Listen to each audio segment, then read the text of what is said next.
LPT, इसको लेकर बहुत सारे बच्चों के मन में डाउट आ रहा है कि सर लोकल प्रोफिशिएंसी जो टेस्ट होता है क्या हम लोगों को भी देना होता है। तो दोस्तों सबसे पहले इसके बारे में जान लेते हैं कि एलपीटी क्यों होता है, किस लिए होता है और किन बच्चों के लिए होता है। एलपीटी की बात की जाए बेटा तो एलपीटी का मतलब होता है local language proficiency test.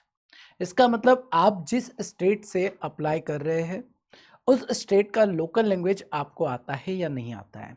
For an example, अगर आप अप्लाई कर रहे हैं, अपना जो फॉर्म अप्लाई कर रहे हैं वो गुजरात से कर रहे हैं। अब अगर आप गुजरात से फॉर्म फिल कर रहे हैं तो आपका एग्जामिनेशन भी गुजरात में होगा और आपकी ज्वाइनिंग भी गुजरात में होने वाली है। अब अगर आप गुजरात में ज्वाइनिंग करते हैं तो वहाँ पर जो कस्टमर आएगा वो अपनी लोकल लैंग्वेज में आपसे बात करेगा, तो आपको उसकी लैंग्वेज समझ में आती है या नहीं आती है, इसलिए आपको उस स्टेट का लोकल लैंग्वेज आना चाहिए, इसलिए टेस्ट होता है। अब होता क्या है, बहुत सारे बच्चे अलग अलग स्टेट में रहकर अलग अलग स्टेट से फॉर्म फिल करते हैं। जैसे कुछ बच्चे ऐसे होंगे जो एमपी से होंगे बट वो चाहते हैं कि सर हम लोगों को वैकेंसी ज़्यादा दिख रही है गुजरात में, तो गुजरात से फॉर्म फिल कर देते हैं, या गुजरात का कट ऑफ कम जाता है तो गुजरात से फॉर्म फिल कर देते हैं। फॉर्म फिल कर सकते हो बट फॉर्म फिल करने के बाद आपको उस पर्टिकुलर स्टेट की लोकल लैंग्वेज आनी चाहिए। अगर वो लैंग्वेज आपको नहीं आती है तो यहाँ पर लिखा गया है candidates who fail to qualify this test will not be offered appointment and will be disqualified from the process. अगर आपको वहाँ की लोकल लैंग्वेज नहीं आती है आप डिसक्वालीफाई हो सकते हैं। ठीक है, पहली कंडीशन। ठीक, तो देखो अगर आप किसी और स्टेट से अप्लाई करना चाहते हैं अप्लाई कर सकते हैं अगर आपको उसकी लोकल लैंग्वेज आती है।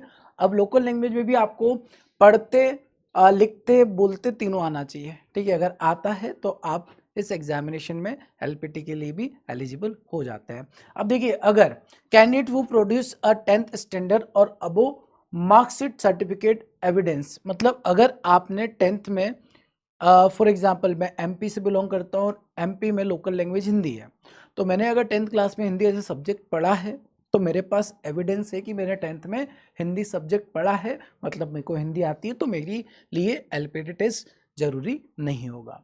तो अगर आप किसी भी स्टेट से अप्लाई कर रहे हो उस स्टेट का जो लोकल लैंग्वेज है उस लैंग्वेज को आपने अगर 10th में 12th में या फिर उसका कोई सर्टिफिकेट है जिससे ये क्लियर हो जाता है कि आपको ये लैंग्वेज आती है, तो आपका एलपीटी टेस्ट नहीं होता है। और एलपीटी टेस्ट होता कब है सर, ये टेस्ट होता है आपका जब फाइनल आपका जो मेंस क्लियर हो जाता है, मेंस के बाद आपका जो अलॉटमेंट है वो आपको मिल जाता है, तो बैंक में ज्वाइन करने से पहले आपका ये एलपीटी टेस्ट होगा।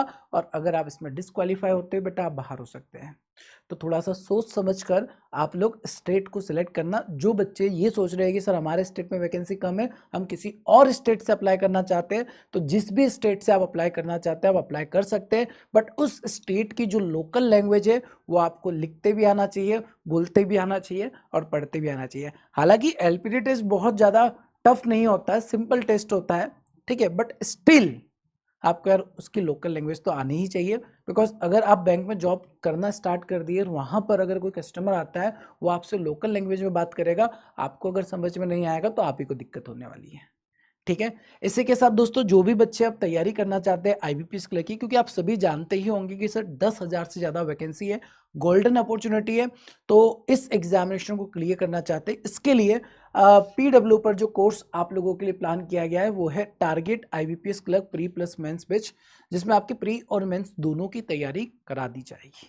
ठीक है, इस बैच में एनरोल करना चाहते हैं आप तो बैच में एनरोल कर सकते हैं, और अगर आप बैच में एनरोल नहीं करते तो आप लोग बैंक महापेक में एनरोल कर सकते हैं। बैंक महापेक क्या होता है इसके बारे में मैं आपको बता देता हूँ। ये 1 ईयर और 2 ईयर का सब्सक्रिप्शन होता है।